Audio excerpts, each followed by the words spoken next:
Hi, guys, and welcome back. Okay, so you crushed book one, readers loved it. You're feeling good until you sit down to write book two, and everything falls apart. Does this sound familiar?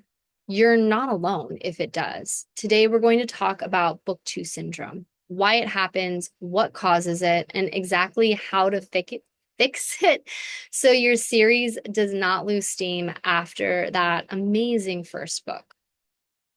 If you're new here, hi, I'm Heather, and I help fiction authors write bingeable series faster without burning out. If you're stuck in that swamp of book two, questioning your plot, your characters, or whether you're even cut out for this, I've got you. Let's break down what's really going on and how to beat book two syndrome like a pro. Okay, so what exactly is book two syndrome? Book two syndrome is when the momentum dies after book one. You suddenly feel like nothing is working. Your plot is mushy, your characters are flat, or your story just feels wrong and boring and hard and ugh. It's a crisis of confidence, clarity, and continuity. I always mess up this word. Book one was essentially a sprint. It was flowing, it felt good. And now book two feels like mud. So, what are some common causes of, okay, why does this even happen? Here are some 5 reasons why. Number one, lack of a series wide arc. So, you wrote book one either like as a standalone or you're just flowing, you kind of jumped into it, and now you're scrambling to figure out what comes next. Maybe you thought it was just going to be this one book and readers loved it and wanted to know when the next book was coming out. Or maybe you were like, yeah, I definitely want it to be a series, but you didn't really think about the setup of, okay, how do I actually branch out from this one book? How do we fix this? Well, first, go back and build a series level conflict or transformation. So, what question isn't answered yet? What tension is still unresolved? So, the way that I like to do it is, okay, can you let's hypothetically say we're not starting a new series. You have this one book. What can we do about it now? Are there characters that kind of hint at potential tropes if you're writing a standalone series? Could you take a brother? Could you give someone a redemption arc? Could the ex have some kind of a redemption arc? What about the single dad? Could we throw in a love interest there? Like, who have you already laid the foundation for, essentially, that we could come in and do this for? Okay. Number two, sometimes you have pacing pressure. You feel like everything has to happen now, but you're also saving stuff for book three, so nothing happens. Here's how you fix it. Treat book two as the midpoint of your series, not just the filler. Okay. If you're writing a trilogy, right? Or even a 3 books in a standalone series, raise the stakes, deepen the character arcs, and set up your future payoffs. Okay. If you wrote Enemies to Lovers Arranged Marriage in book one, why don't you do some Grumpy Sunshine? Excuse me, some Grumpy Sunshine forced proximity. Okay. It could be mistaken identity. You don't have to, I totally get wanting to save stuff for book three. I was there. I literally dragged my readers out to make them wait for Damien's book across 11 books. So I get it. But you still have to give them things to feed on so they are willing to keep going down this line and waiting for this book. Okay, the third, emotional flatness. Book one had high stakes, falling in love, uncovering secrets, major turning points. Book two, it feels like you're kind of wandering around. The way to fix this is bring in emotional consequences. What is the cost of what happened in book one? Who's hurting? Who's hiding? Who's unraveling? So maybe if you're writing a standalone series, maybe the sister actually, there was a consequence for her when her older sister decided, fuck it, I'm going to go fall in love with my teacher and run away with her. And now she is being arranged to marry this person to make up for it.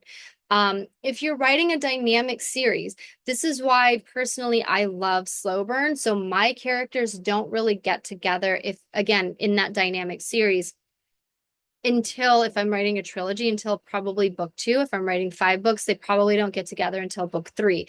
That midpoint is really important in that trajectory of the relationship for me when I'm writing that dynamic series. Having said all of that, um, let's say that you want your characters to get together in book one. So you can do that. It definitely, I would stretch it out all the way as much as you can, maybe until the climax or around the black moment climax kind of thing. And then when you jump into book two, like I mentioned before, what are the consequences for that? Maybe they physically got together, but they don't actually have a name for what they are. Maybe it made them realize, like getting together physically made them realize they actually do have really strong feelings, and now they're forced to acknowledge it, sort of like that sort of thing. So you can drag stuff like that out. Okay, number four, there are too many threads, but there's not enough structure. Your characters, your world building, and subplots are growing, but without a framework, it's a complete hot mess. The way that you fix this is you go back to your plot anchors, use an 8 point plot. I love to do these. Or if you prefer, like the three-act structure, to wrangle in the chaos, especially with those subplots, excuse me. And then the last thing I think we all kind of go through this is that fear of disappointing readers. Let's be honest, the pressure to live up to book one is real and it paralyzes creativity. How can we fix something like this? Well, just write the story. I know it's so much easier said than done, but just write it. Write the story, not the expectation. Trust the arc. Book two does not have to be bigger, it just has to be true to the characters. I hope that makes sense. So, what should book two actually do? Okay, so think of book two, especially in a dynamic series. So now we're talking dynamic series, right? It's the bridge that expands the world or the stakes. It deepens character relationships and flaws, and it sets up twist reveals and explosive moments of book three. Book two is where allies turn into threats, romance gets messy, morals gets tested, and secrets rise to the surface. It's not about action, it's about escalation.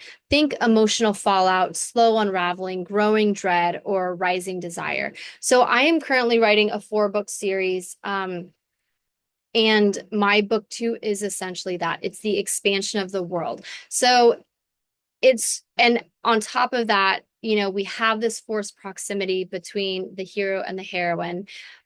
And the heroine, it's sort of like she's stepping into this new world, right? She was very sheltered, almost kind of like a Rapunzel type. Um, and she's stepping into sort of like this dystopian, like post-apocalyptic world. And she meets one of these like sort of like people. It's basically a demon, whatever. And they're kind of forced together because his last bounty in order to free his soul is her sister. And she's looking for her sister because her sister was captured. And so that first book sets up the dynamic of the relationship. They're complete opposite. It's very forbidden, and it's essentially fish out of water, but also kind of his version too, because he's never met a person like her before. And now it's like, I have to deal with it. And so with book two, it's sort of like they definitely did not find the sister in book one. They definitely did not get together in book one. We saw a lot of world building, right? A lot of little mini conflicts to understand the scope of the world. And book two just kind of expands on that. But we meet more characters, we meet hints of possibilities of finding the sister, and we reveal the fact that his bounty was her sister.